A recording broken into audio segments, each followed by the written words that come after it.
Assalamu alaikum, good evening, listeners. Mohammed, if you can hear me loud and clear, let me know, please.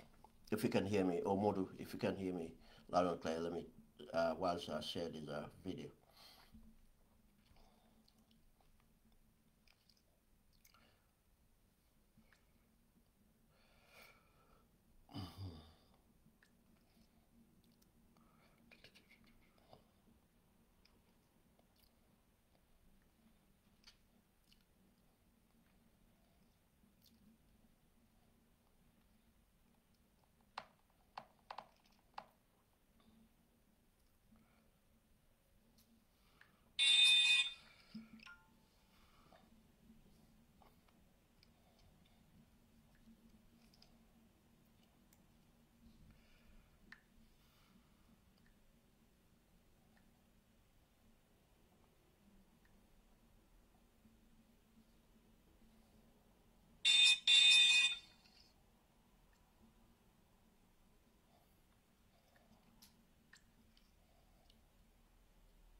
Good evening.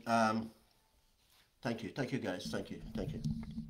It's me, Suleiman Ben Sware, coming back on Facebook Live on the Open Gambia platform.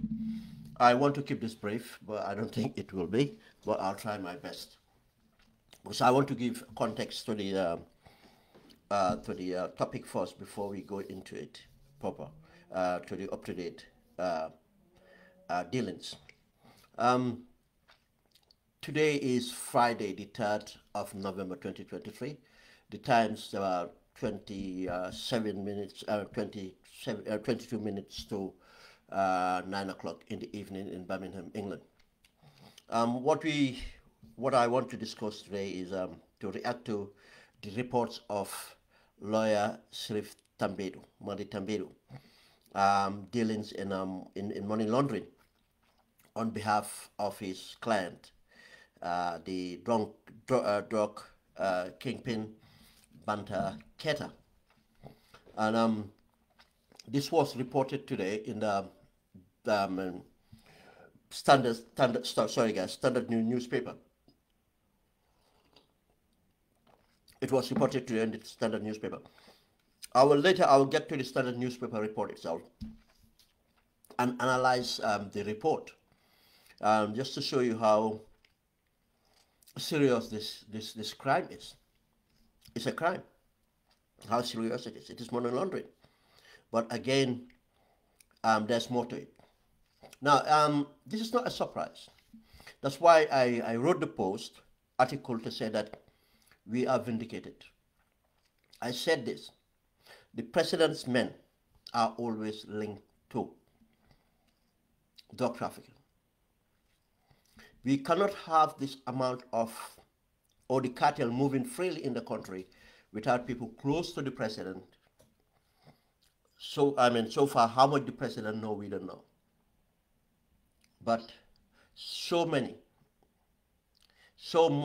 people are linked to the drug trafficking. They don't have to carry the drugs, but they, one way or the other, they will have to facilitate the trade to go on, and because of their selfish interest.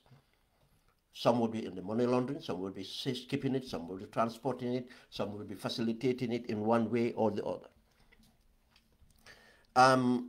It's interesting in the Gambia, whenever we arrest foreigners, and we don't hear any Gambians being arrested.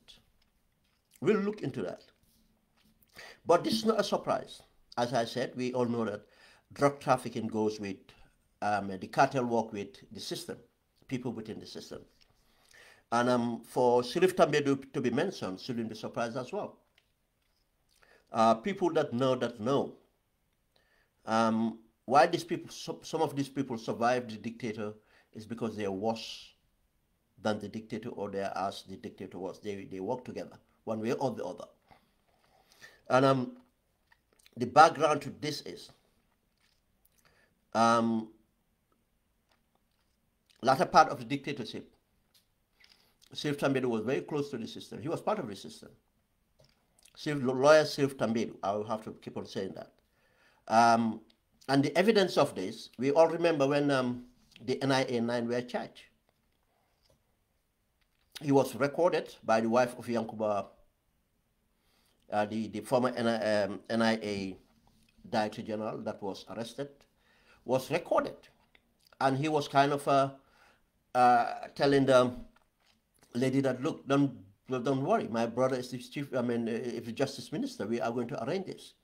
And he was given that case. He was given that case and paid. The state gave him the case and paid them $5 million. Obviously with Antuman and others, but he got the case. It was him that gave it to him. But just to say that the important point is there to show you who he is. He was there to prosecute, but he was already behind the scenes making deals. Later he had to rescue himself out of the thing. But the reason was that during his latter part of his career in the dictatorship, that's what he was doing. It was a matter of managing cases, arranging cases with the NIA, with the police, with the state. That's how they make their wealth. That's how they make their wealth.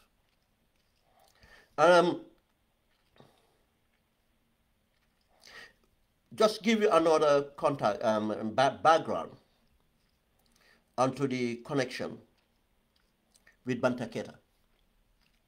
When before Banta was arrested, Banta was one of the people that we identified that, because I was following these cases, because Gambians will remember that I came out 2 months, started to campaign about drugs the drug cartel in the Gambia, and people thought I was crazy.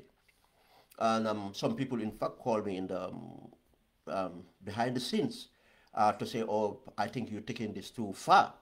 I mean, politics is not worth making all these allegations." I mean, they don't know me better. And anyway, we had that. I said to them, let's watch what's going to happen. Within a month, Banta was arrested. But we knew Banta was not the only drug, part of the drug cartel in that country. But sorry, Banta was not arrested, but 2 tons of cocaine were seized. What actually happened was, Banta was not, I didn't know Banta by identity or anything. Had of a background of him. And when this thing was, when they found the cocaine, Banta was in the Gambia. Banta was at the ports. He was not arrested. And people will start to think why he was not arrested. And there's something in that statement, that report in the newspaper, to tell you another thing about why Banta identity was hidden. And 𝒕𝒉𝒊𝒏 had something to do with it. Lawyer 𝒕𝒉𝒊𝒏 had something to do with it. Now, when they gave me the pictures before even it went to the press, they sent me the picture of Banta. Now before publishing, I was trying to ascertain whether this Banta, who he is and so on. And through my contacts, one of the contacts said to me, yes, I know this guy, and 𝒕𝒉𝒊𝒏 is his lawyer. I said, how do you know that? He said, actually, there was a property deal that he witnessed, and 𝒕𝒉𝒊𝒏 was representing Banta. And he said, yeah, Banta, and he told me about a property Banta owned in 𝒂𝒄𝒄𝒆𝒍 section and stuff like that. But interesting, he said, I'll come back to you.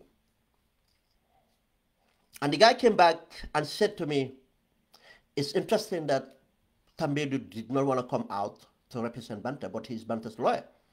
Because he contacted 𝒕𝒉𝒊𝒏's lawyer, 𝒕𝒉𝒊𝒏 contacted another lawyer, which I'm not going to name, and asked the lawyer that if he would not mind to represent a client. And when the lawyer found out who was the client and what was it about, and he said, oh, the guy absconded and this. And the lawyer said, no. The lawyer rescued himself. No, I'm not going to do it. There's a reason 𝒕𝒉𝒊𝒏 did not want at the time to represent him. Because lawyer 𝒕𝒉𝒊𝒏 would find out that he was not only a lawyer. In a sense, if it's investigated properly, he was acting with the cartel. He was part of the cartel. Yes, a serious allegation, but again, I'll bring my my evidence here. We understand, I understand, a lawyer can represent anybody accused, a drug dealer, a pedophile, a murderer, or whatever. That's what they swear to do. They will, as much as, what they know of the case, they will not lie about it, they will take it, and they will, yes, but not participating in helping that person be breaking the law. This is what has been happening. And when we go to the newspaper report, we'll find that. Participating in breaking the law with that person, you are an accomplice. He was participating, breaking the law. Because he knew the source of finance. We'll come to all that. That's an accomplice. Accomplice to what? The drug cartel. That's why when they go for the drug cartel, they go for the money. They go for all the people that transact the money. But no, not in the Gambia. The special people are safe. The other background is the same 𝒕𝒉𝒊𝒏 is the lawyer for Pablo Jabi. Pablo Jabi, as far as I know, he's been in the country for over 2 years. Pablo Jabi have been very flamboyant, driving expensive cars, G-wagons and other expensive vehicles, buying properties, flying private jets. I've got evidence on all this. And spending money, and he did not have a job. And he had the audacity to call himself Pablo Escobar. His official name is Ababakar Jabi, sorry, Ababakar Jabi, sorry. But who is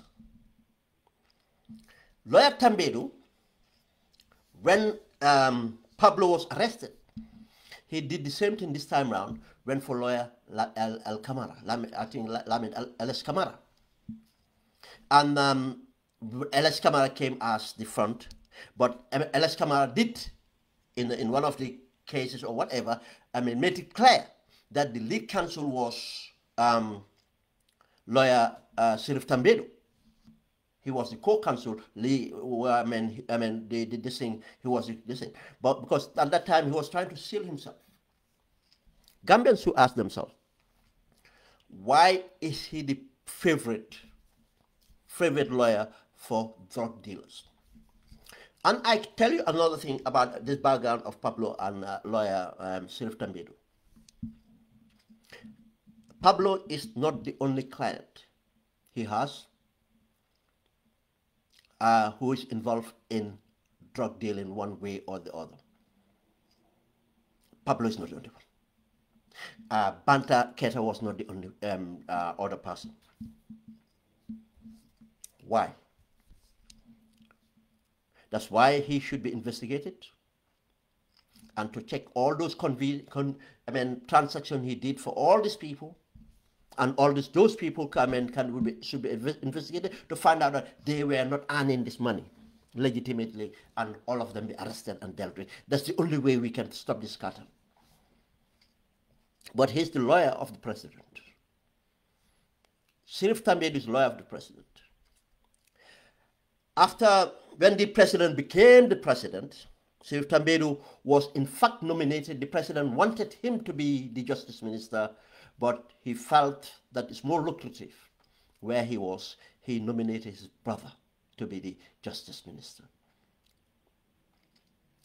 From there on, all the convenience, the properties, the dealings of the president, he is the one in charge. Now, if that person is involved with money laundering with cartel members, is that not very close associated to the president? And when we were saying that the president's men are part of the cartel, people say, oh yeah, he's politics. The truth is coming slowly. But I can tell you, more other people are around. There's a chap who used to live in Hamburg, Henry Gomez, and others. Yeah.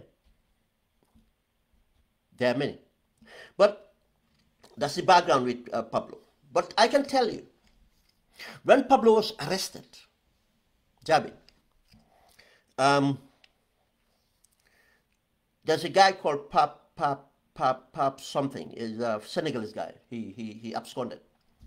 When Pablo was arrested with his brother and the other guys, there are so many other Gambians arrested, and some of these people are clients to lawyer 𝒕𝒉𝒊𝒏. Yes, they did not end up going to court. They did not end up being charged. And if it was not for the influence that those people have, they would have been charged. All the time we see the police running around arresting young Gambians for carrying whatever, yamba or whatever, and throw them into Malta. Remand for God knows how many before they get locked up.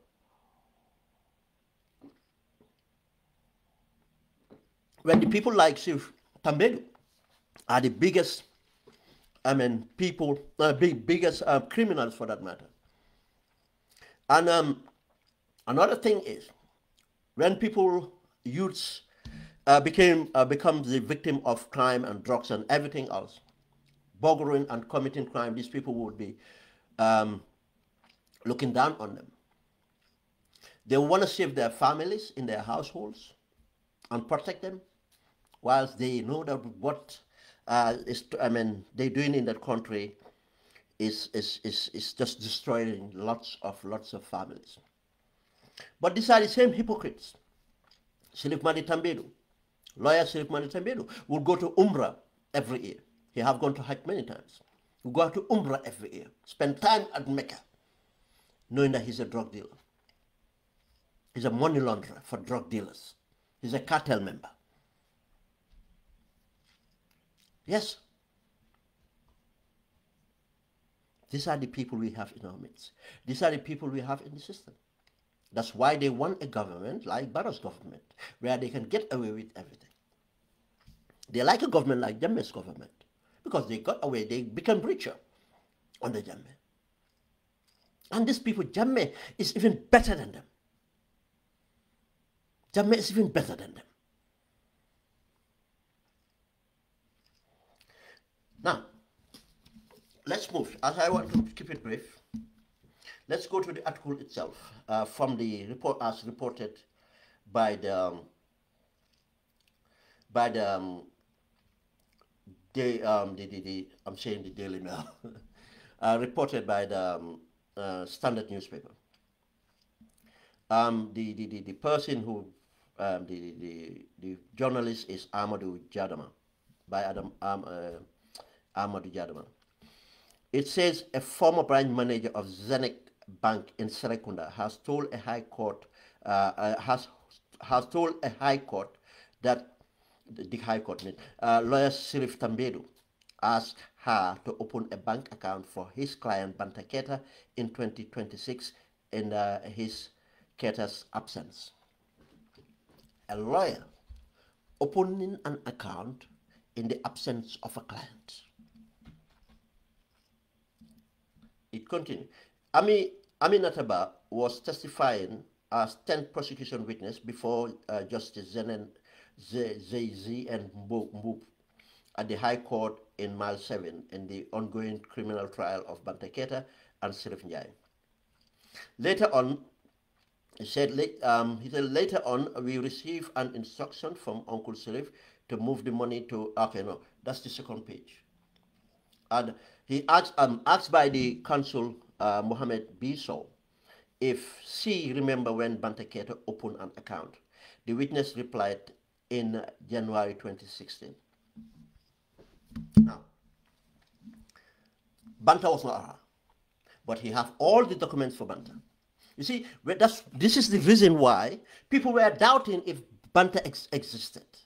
I keep on saying Banta existed. The only reason I knew Banta existed was because when the I knew about him, but I just knew about him as the Sarahule guy. I didn't even know the name. That's how he was operating before he was arrested. When he was arrested, then his picture was sent to me and the name and everything. To verify, I went through contacts who would know. And that person looked at it and said, yeah, it's 𝒕𝒉𝒊𝒏's client. I was there when there was a transaction done by 𝒕𝒉𝒊𝒏 for this Banta Keita. And I knew Banta existed. But Gambians cannot still believe it. Up to the point that people are saying, oh, Banta Keita is President Barrow. It's because of he was sealed by 𝒕𝒉𝒊𝒏. That's why 𝒕𝒉𝒊𝒏 is an accomplice with the cartel. If it was any country, civilized country, 𝒕𝒉𝒊 would have been arrested. He opened knowingly. The reason 𝒕𝒉𝒊 would open an account, that's not his job. For someone in absentia, with all the documents, is because of that person could not or did not want to be present or is hiding something. And that will be proven later in the latter part of this report. You went and use your influence, because if you are a senior advocate, you are a lawyer to the president, you are well known, and invited the branch manager to come to you these things and get the documents and open an account. 𝒕𝒉𝒊 must have known that this money is coming from from criminal proceeds. He knew. That's why the money was and the account was opened by him, not Banta himself. Who else did he open an account for? That should be the question. How many other accounts? I know of so many properties that he, as a lawyer, have transacted. Did they pay by money? Did they pay cash? Did he use his account to pay for the this thing? Which accounts did they use? If this is my criticism to the Law Drug Enforcement Agency. If they found a drug dealer with a property, they should investigate the money trail. And whoever act on that, or even the bank, if the bank did not do the due diligence to blow the whistle on the transaction, the bank should be fined. The bank should be taken to court. That's the only way we can find the cartel. If they know that they cannot get away with the proceeds, they will not do it. But 𝒕𝒉𝒊𝒏, lawyer Sheriff Malitambedu went and opened this account, concealing banter. And I can tell, in fact, not only that, it's not only that the public didn't confuse with Banta's identity. When Banta was addressed by the spokesperson, president spokesperson Sankara, Banta was addressed as a Gambian French national. In the court proceedings, Banta is identified as a Bissau French national. You see the discrepancy. Then how many identities is Banta moving with? How many documents is Banta moving with? How many accounts might Banta have? What role did lawyer Tambedu play? This is the questions that lawyer Tambedu should be put to.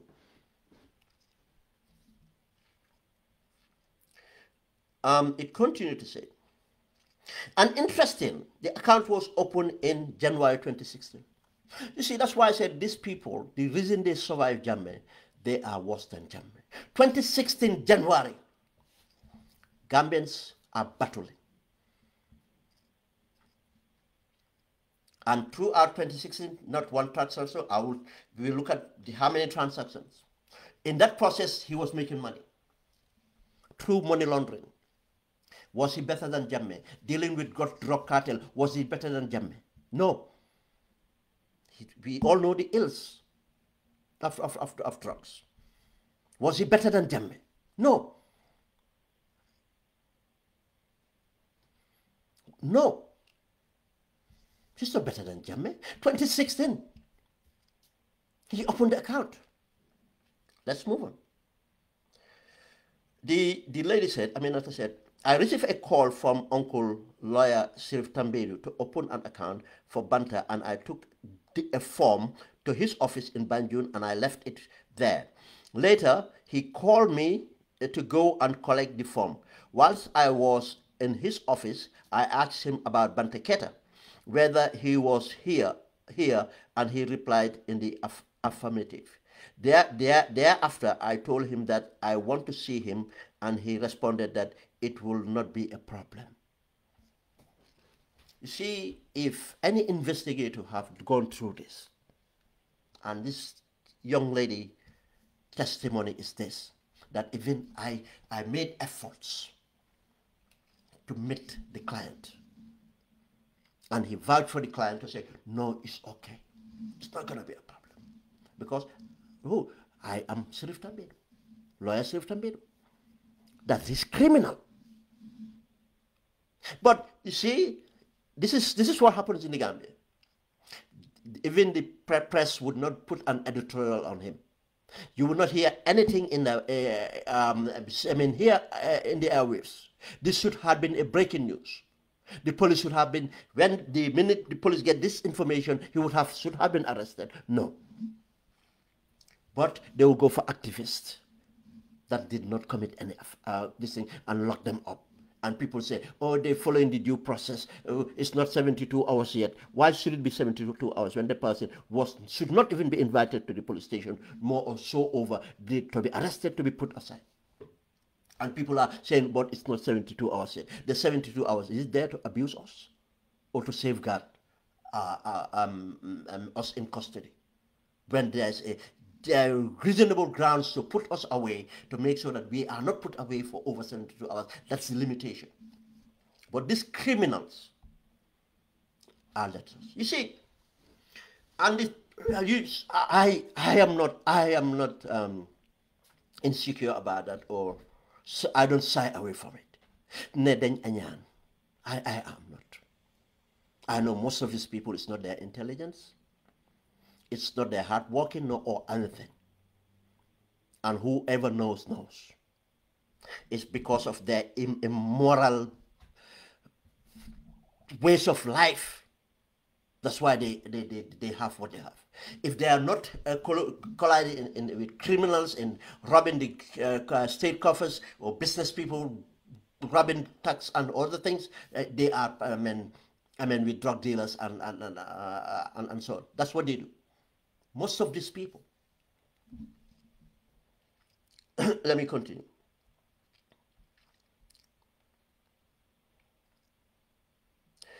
She continued. He gave me all the required documents, ID card, TIN certificate, 2 passport size, and reference, and the form was signed by lawyer 𝒕𝒉𝒊𝒔. He did everything. He went, I mean, can you just imagine a lawyer doing this? Knowing that you're breaking the law for someone you know. Why can, look, banks are hustling to get clients. Why can't you just walk into a bank and open an account? No, you have to use 𝒕𝒉𝒊𝒔. And 𝒕𝒉𝒊 should ask that. Why 𝒕𝒉𝒊 would do that for him? Why? Let's move on. He told me to open an account and the money will be fixed there. The account was open. So later, the deposit were made at our branch in Banjul. First one was 2.4 million. 2.4 million cash. You cannot just walk into a bank and deposit 2.4 million cash. The bank have to know, why would you carry that much cash? If you register a business, if you, petrol station, let's say you run a petrol station, and justifiably the petrol station, weekly, the bank will know, oh yeah, it's coming from, it's a company account for the petrol station, Oil, or whichever company it is. This is their monthly, this is their weekly, this is whatever time they deposit is justifiable. But an individual cannot. That's why he have to use 𝒕𝒉𝒊𝒔 to do that for him. That's this is the reason. This is the reason why when you hear they arrest corrupt politicians or drug cartel, you find money in their houses because it's difficult to get rid of it, to clean it, to money laundering. That's why they look into investing into business, casinos, where there will be cash flow, big cash flow to justify nightclubs, to justify the money, just to justify this money. Said that now they deposit 2.4 million. Second one was 1.3 million. Third one was 2.3 million. Fourth one was 420,000, and the last deposit was 50,000. This happened in January 2016. January 2016, on the 18th, on the 8th, on the 11th, on the 12th, on the 15th. Do you know what they call that? Structured. He structured it. That would have been how many million? I'm not good at maths. 2.4, 1.3, 2.3, let's say 2, 4, 6, 7, 8, about 8 million. They would not want to take 8 million. It would be alarming. Let's structure it within a month. Within a month, 2.4, 1.3. Within a month, they put into the account 8 million. What business? What business did Banta have to put in? But 𝒕𝒉𝒊𝒔 put it in. 𝒕𝒉𝒊𝒔, a partner to a drug cartel. He's an accomplice. He should be arrested for trafficking and associated to a drug trafficking. These are the people we say respected. This is the president's lawyer. And now if people accuse the president of associating with drug traffickers, people, oh, you're taking it too far. Too far where? And he's not the only one. He's not the only one. Now, this was structured purposely. We call a vehicle. A proposed vehicle was prepared. You see, in order for us to fight these drug cartels, just as to fight, to combat the back way, there are policies. You have to have the political will. There are policies, and then you have to be ready to implement them. 3 things are important here. Drug cartels would not operate in areas they are not assured. You see, drug cartels, they don't just come with guns and say we are going to turn Gambia to a hub or Bissau or no. They know there's already a fragile government, just as Yahya Jammeh was. It continued. You see, it was from 2016. This one was from 2016. The account was telling us that this, look, this is only one account. You see, that's why it need to follow the paper money trail. Probably they opened this account in order to buy the properties. That's why you don't just go and seize the property. Find out how was it, find out the transaction of that property. It will lead you to how it happened. It would have led to this account, and Sirif should have been arrested. Now, because what I want to say here is, if you want to fight cartel don't just come and open shop. First thing they have to do is they have to have a political buy-in. What I mean by political buy-in is cartel will not come and take over the police or buy the police or buy the drug law enforcement. No. Because they are not the most powerful. They will buy the government. Buying government means politicians around the government. If the president is clueless, probably people around the president might even operate with the cartel without the president knowing. But in most cases, they didn't know. They just looked the other way, as Jammeh knew. Did Barrow not know? If he said he didn't know, that's his responsibility to know. Ignorance is not an excuse to the law. If now many people are arrested and all associated with the president, you think the president is not brought into disrepute? He should not resign? Or he should not be investigated himself? That's why it's the responsibility of the president to know. First, they will have to political buy. Because why? People don't go to Colombia or wherever, South America, and buy drugs and pay the money and bring it. No. That's why they call it a cartel. You have to be part of a network. A network. If you fly into Colombia today and say that I have $1 million, I want to have this thing, they'll kill you and take your $1 million. You don't give the money that way. You're part of the cartel. You have to assure them that their merchandise will be safe. And for a country like Gambia, it's not the market. Gambia is a transit point. You have to not only assure them that it can get to the Gambia, will be safe, will be controlled, and there are possibilities, secure, guaranteed possibility to take them out of the Gambia to markets where they can sell for the price they are looking for. For the price they are looking for. If you start from the jungle, a kilo might be $100. If you go to Bogota, if you go to the capital, a kilo might be $5,000. Because to bring it to the capital, there's an associated risk. Now, if it gets out of there and started to travel to other areas, the closer to the Western Europe or wealthier countries, the prices goes up. If it gets to Gambia, you start to talk about $15,000, $20,000. If it gets to here, you start talking, depends what markets you're going to or how much you have and how much you deal. It started to go into $40,000, $50,000, $60,000 a kilo. Now, this is where they want their products to be sold. Now, you have to assure them. You think every Tom, Dick, and Harry can only do that? No. You cannot just control the police. No, you have to be someone that is associated with the government. That's why they do a political buy. Control, and they can bring, the cartel would not give you. And in fact, imagine for a cartel to give you a ton of cocaine, a ton, when a kilo can be worth. This is about almost the budget of the Gambia.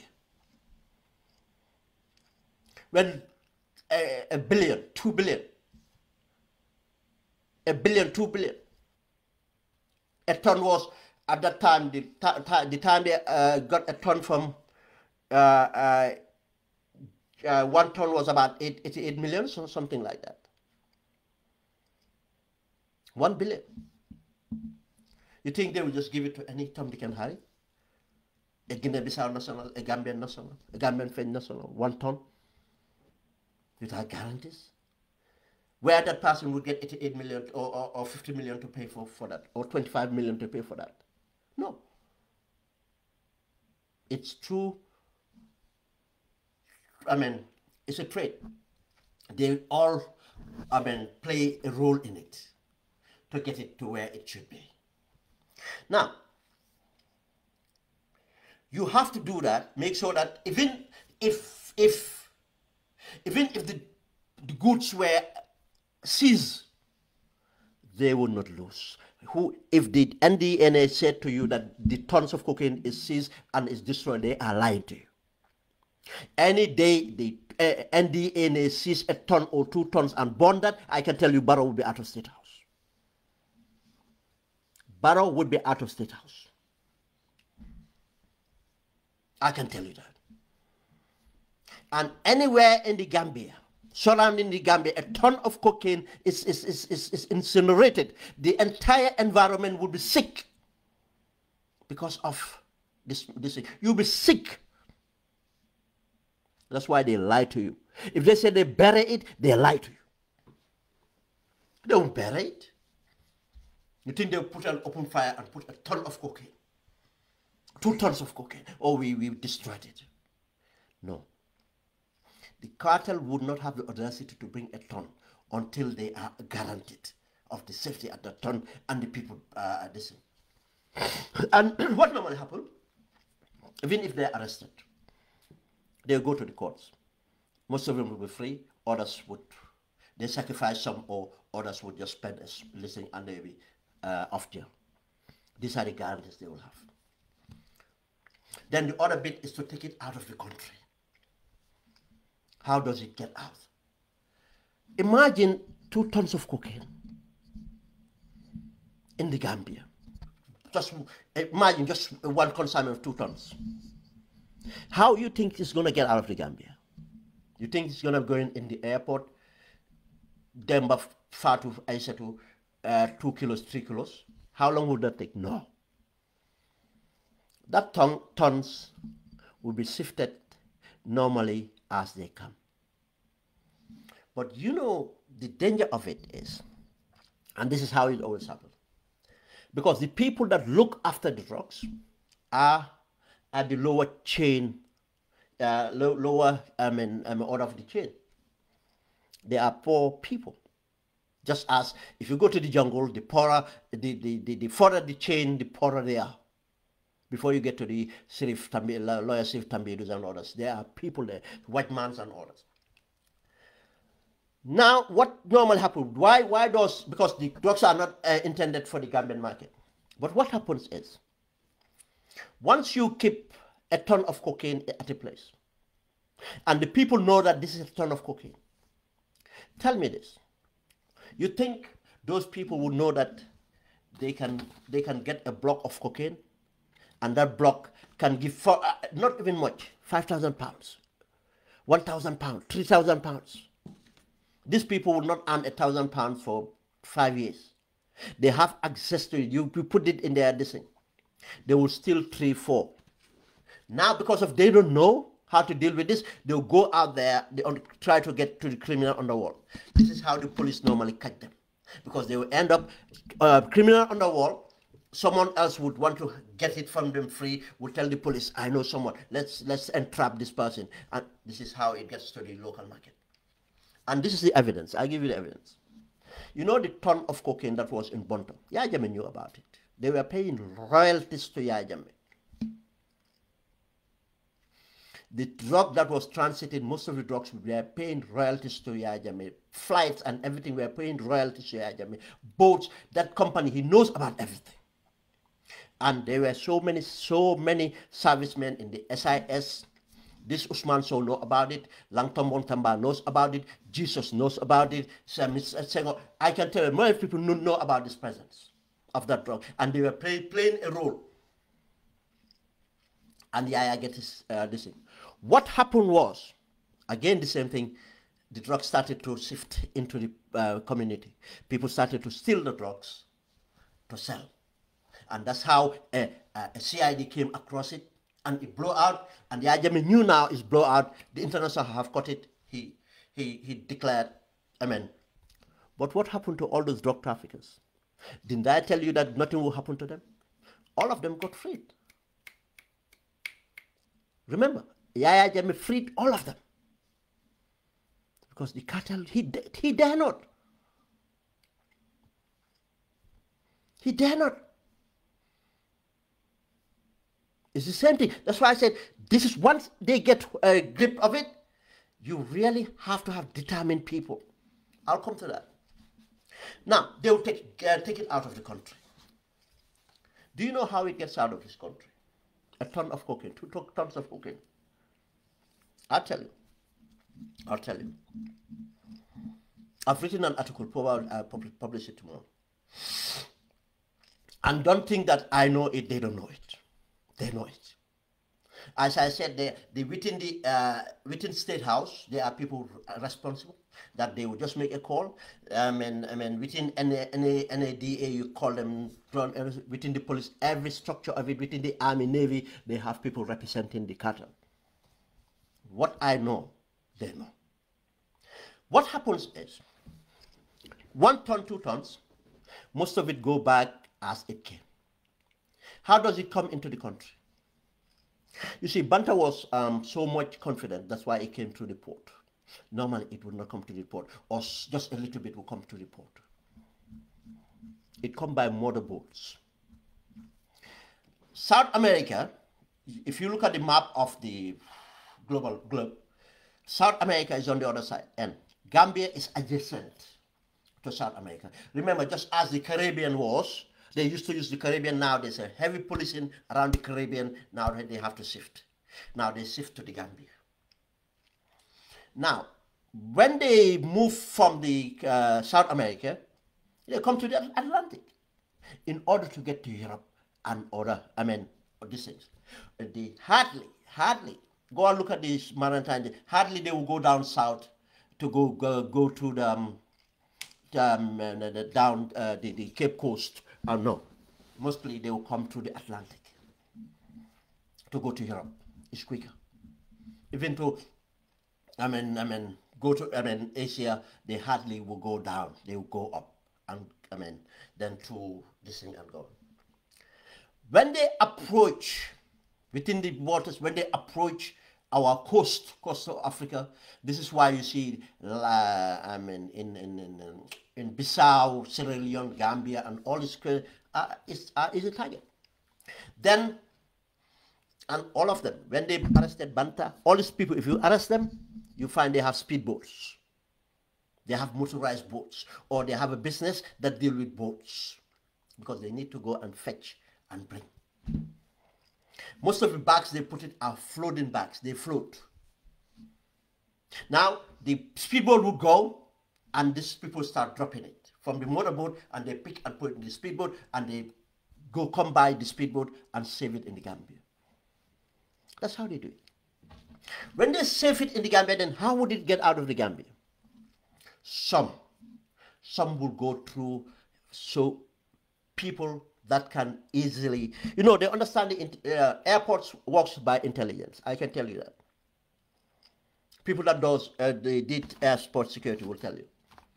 There's nothing like 100% security at airports. They go by intelligence.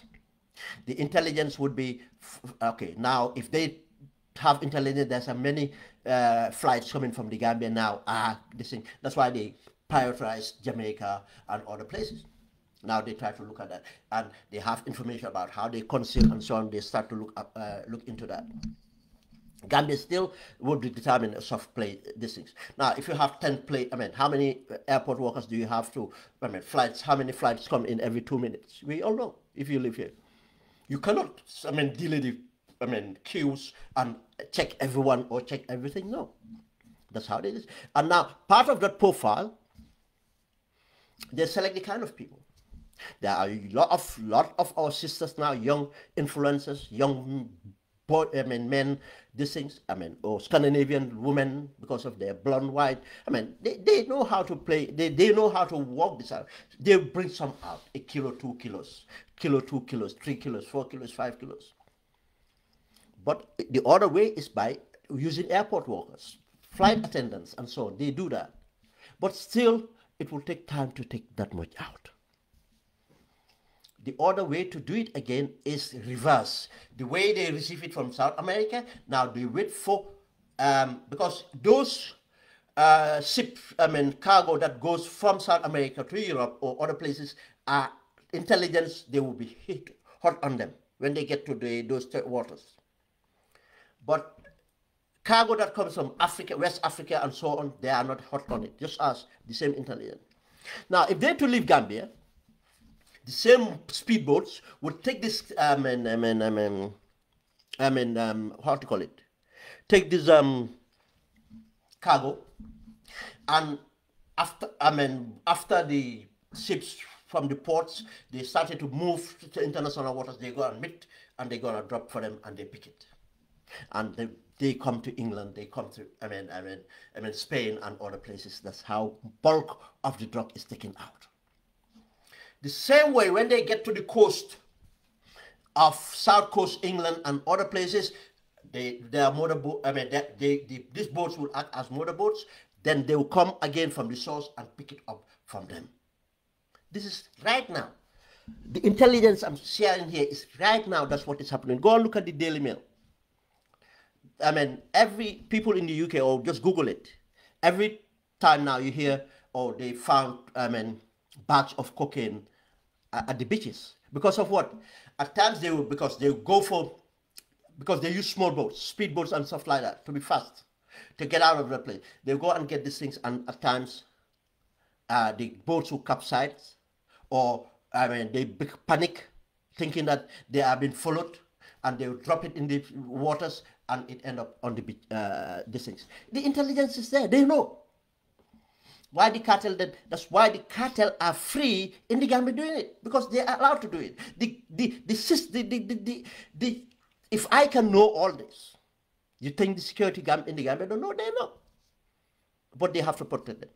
Then finally, the other part is the proceeds, the money. The money have to be laundered. Now, if your financial services are very strict, work well, it will be difficult. If you are a cashless society, it will be difficult. Now, many businesses in the UK now cannot even do money laundering because they don't see cash. You go to buy petrol, now everybody uses a card. In the Gambia, you go and buy petrol, everybody uses cash. Now go and open a petrol station. You are not there to make profit from selling petrol. You are there to use the petrol station as a means of laundering the money. Go and open a casino. Go and open a nightclub. Go and open a restaurant. Just to justify a vehicle. That's why you create a vehicle to do the money laundering.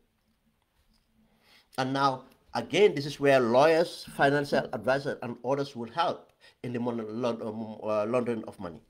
And this is where 𝒕𝒉𝒊𝒔 have been playing a role. 𝒕𝒉𝒊𝒔 have been playing a role. Now,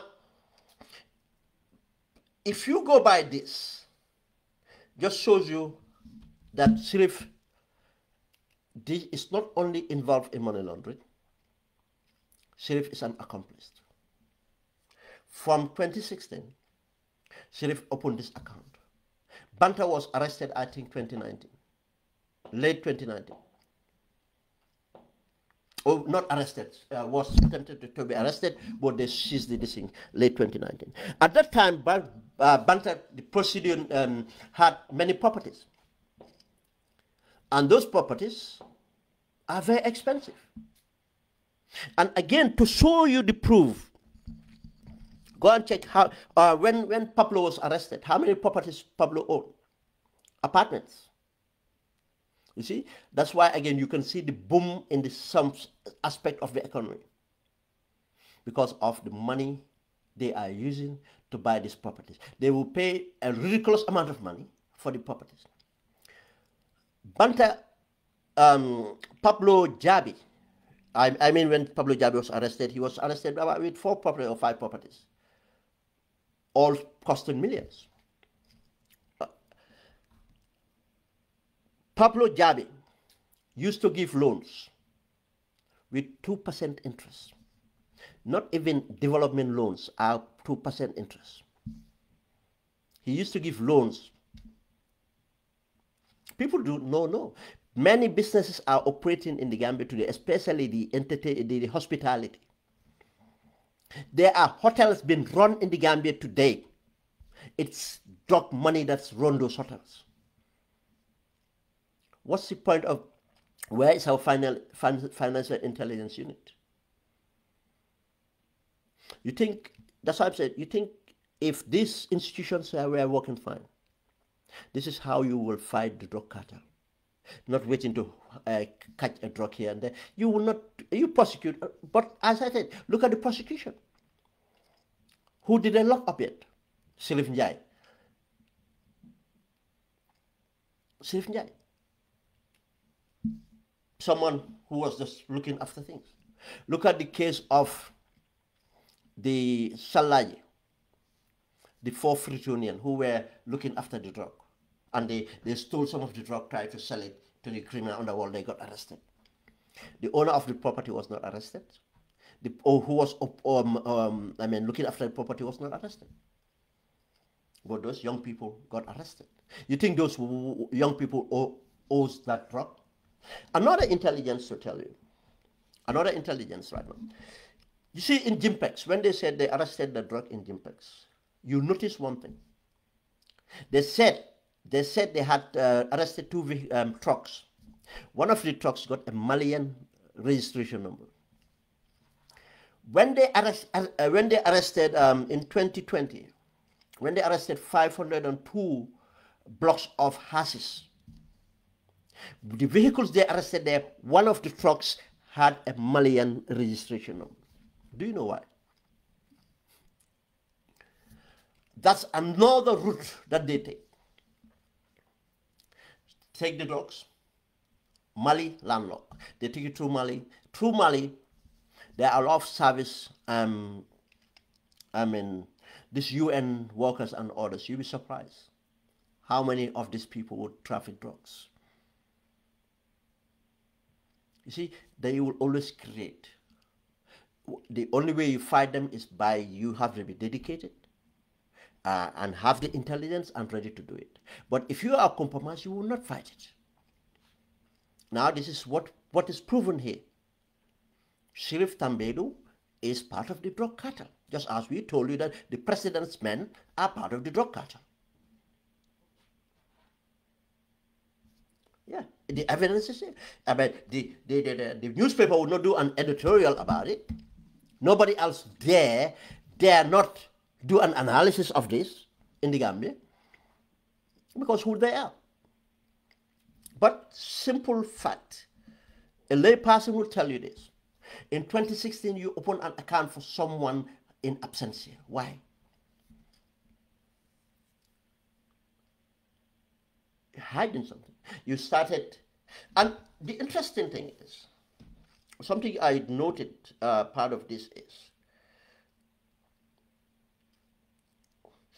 they said that later, somewhere they said that later the sheriff withdrew the money and transferred it to his account. That is very implicating.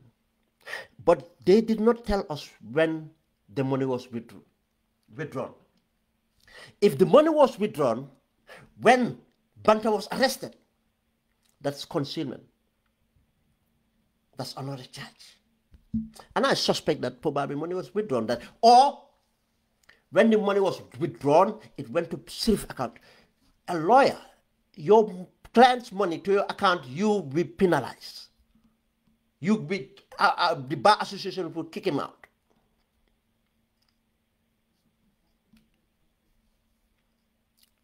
Former Prime Minister 𝒂𝒄𝒄𝒏 was debarred. License was seized because a client accused him of his money going to his account. That's in the 50s. That law tells you no. Now, where did Sirif put this money? In his private account? Did the money go into this Chambers account? If it goes to the Chambers account, did they use the money from the Chambers account to pay for the property? If that is the case too, it's money laundering. Because he received the money, cash, which he should not have received. That amount of money, almost 8 million? No, you don't receive that cash. But he did not deposit the 8 million because he knows that the bank will not accept him to deposit 8 million as an individual. He structured it. And still, even the bank should not have allowed 2 million this thing without the due diligence to prove that it's coming from legitimate ground, it's coming from a business. But he structured it not to allow for the 8 million to go into the account. The bank should be fined, taken to court, fined. Sirif should be arrested, taken to court and locked up. 6.2 million. Thank you for the addition. I said 8 million. 6.2 million total. Should not happen. Now he structured that so that he can put that amount of money in. Later he withdrew it. This is, as I said, enough evidence. Now, if Barrow comes out with my friend bought me this, my friend gave me this. Who are these friends? Who are these friends? Because we know many people around him, they are involved with the cartel. That's why I said in the cartel you play many roles. Some of these people are the political buyers. They are around the president. They bring an interviews. Banta have met the president more than twice. Pablo have met the president more than 3 times. All these people have met the president. The president cannot deny that. Now, the president lawyer is their lawyer. Doing convey, buying properties, opening bank accounts. And I said, these two are not the only people that are clients of Sirif and they are into the drug trafficking. When Pablo Jadi was arrested, many that Pablo have given loans or these things, were arrested, but nothing came out of it. And most of these people, you see the business they're running, I can tell you the business is not producing the money, the lifestyle they have, and the properties they're building. You see some of these people running out. Let me just give you an example for the financial intelligence. If someone comes to build a hotel and spend $1 million to build that hotel, let's say one of the cheapest hotels, $1 million. Cheapest hotels they build will be $1 million. Where did you get that $1 million from? That should be the question. I can tell you, there's no bank in the Gambia that will give you $1 million. There's no bank in the world that will give you $1 million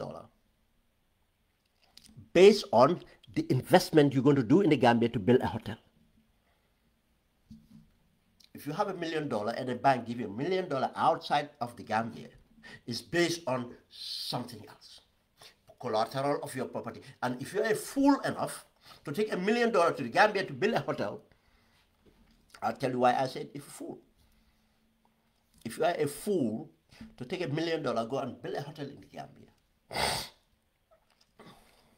You have to understand how many of these hotels are built. If you are a fool to do that, fine. But I can tell you that only few business people that would be that successful would be a fool to go and build $1 million hotel, $1 million, just $1 million. Some of them are more than that in the Gambia. I'll tell you what. But many people might do it because the source of the income, because they are involved in something, is money stolen from governments or money from crime proceeds and so on. That's what they bring in Gambia. You know, for Novotel in 1979, the people that acquired Novotel were criminals. They were arrested in the Gambia. They were wanted. Go and find out I don't want to go into each hotel But I can tell you many hotels, you will know the source of the income. The Atlantic Hotel was kind of a, grant from the United Kingdom. Senegambia, Kairaba was, Norwegians and Danish and so on grants because of. Why is it? Business people invest where they will have quick, guaranteed, secure returns. You invest in a hotel, especially right now in the Gambia, $1 million. How long would it take you to get your million back?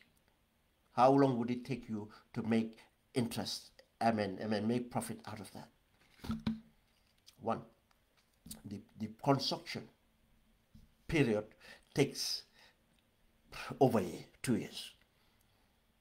For 2 years, the money is not performing. You are building. After you build everything, hotels. Where do you think the profit comes from hotels? Do you know the tax on beds? Do you know to get a client to your hotel, how much it costs, how much the tour operators will take from you? Restaurants. Most restaurants now perform outside the hotels than inside hotels. That's why most hotels will try to go for all-inclusive. Now, that's why you see big chains would first come, you go to Dominican Republic, you go to Cape Verde, Senegal now even, they are complaining. But look, you want us to build a hotel, you have to let us do it on all-inclusive. Because that's where the money is, the restaurant, the facilities, to keep the tourists in there. It's not the bed. You don't bring the tourists, they bring the tourists to you. Tour operators bring tourists to you. You see, that's not much profit, and it takes time for it. Why would I have my $1 million? Why I can put it in shares, stocks, and other things, and my return of even 2%. Do you know you put $1 million, you take $1 million in the Gambia, you invested in Gambia for 2 years to build the hotel. Do you know how much it will depreciate? The $1 million. You think you'll have $1 million again? Go and look at the inflation in the Gambia, rate of inflation in the Gambia. This is what financial analysts will do. Now, the financial intelligence, this is what they do. 𝒂𝒐𝒊𝒏 come and say that I am going to build a hotel. Go and look at 𝒂𝒐𝒊𝒏's source of income. A lot of things would have been stopped. This is how you fight the cattle. Not only wait for, get some, go to streets looking for drug dealers. No, that's the low grade. You have to have that intelligence network that looks into multiple things. Look at the transaction, businesses, and others. You have to do that. But if these businesses are your party, party sponsors and this thing, that's how they control you. That's what we find out now. All the drug cartel members, we find out. The one in Salaji, the people involved, they are donors to NPP. They are donors to NPP. Fact. It's a fact. Many businesses in the Gambia, it's either drug money or state looted money from somewhere. I'll give you another example. One of the hotels they fighting about, that Libyan hotel. Do you know how that Libyan hotel came about? The real owner of the hotel was a state employee, part of the state investment. He stole money, and guess what? He wanted to launder the money. He got another Libyan to launder the money to come and build that hotel in the Gambia. Took his time and built the hotel. The hotel that disputing the ownership from Male Salah and him. He was not the original owner. He's the rightful owner in the Gambia, but that money came from the Libyan investment bank.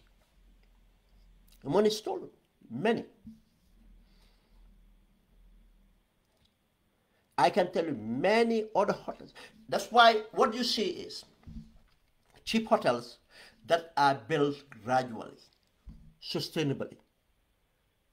They build a few huts, a restaurant, a swimming pool, this thing, because of the money is in the restaurant and swimming pool. And entertainment things they do there. And gradually they keep on building. They have a take big land from you. But you just said, let me come and build a big hotel. The market is not there in the Gambia. 6 months. No, 3 months season. 3 months. And because of these hotels are built by the ozone, do you know the maintenance cost? After the season, you know, to upkeep, you know, the maintenance costs, overheads and everything else, taxes. That's why people will not invest in hotels like that unless they either got money stolen from state or other criminal things or drug traffickers, money laundering. Then if we want to fight these drugs, we can, but we will not do it with a government like this, with a system like this. And guys, that's where it's again, I mean, people that came late just to rewind this, and replay it. It's about 𝒕𝒉𝒊𝒔 Tambedu. Cut out. But nothing will come out of it. He's the president's lawyer. But again, this is why, again, we'll continue to discover drugs in the Gambia. And if anyone lied to you, or we did destroy the 2 tons of cocaine, 1 ton of cocaine, just ask yourself, no, the cartel drugs are not destroyed. They'll get their drug back. If not, they overthrow your government. Even Yaya Jammeh, when he arrested them, who was released first? Rambo and others. Next minute, did you find anyone? The Venezuelan, everybody, they left. Because they know each other. Jammeh cannot even take them on. You think Barrow will take them on? This is why the cartels, in order to fight this, we have to have a government, not this Barrow government, that is dedicated in fighting it. And that government would put in place. You think all these people who were part of during the dictatorship, these people, it's the same people. You hear their testimony at the TRC, it's the same people. You think they will fight drugs? Yeah, they can have this beard, big beard with painted these things. It's nothing. 𝒕𝒉𝒊𝒏 have the biggest beard. He goes to Umrah every year. But he's a drug trafficker, money launderer. I'm waiting for him to threaten to sue me. Let him go. Come on. He will not do it. This is the problem we have. We have to be serious about this. Our kids, our country, the violence associated, the prostitution. Because young girls have become addicts, young boys have become addicts. And if we say prostitution, people will straight think of the girls. Even young boys are being prostituted now. Gambia is becoming a heaven for pedophiles. It's a fact. All these things. Thank you very much, guys, and have a good evening. Thank you, Jay and Jeff.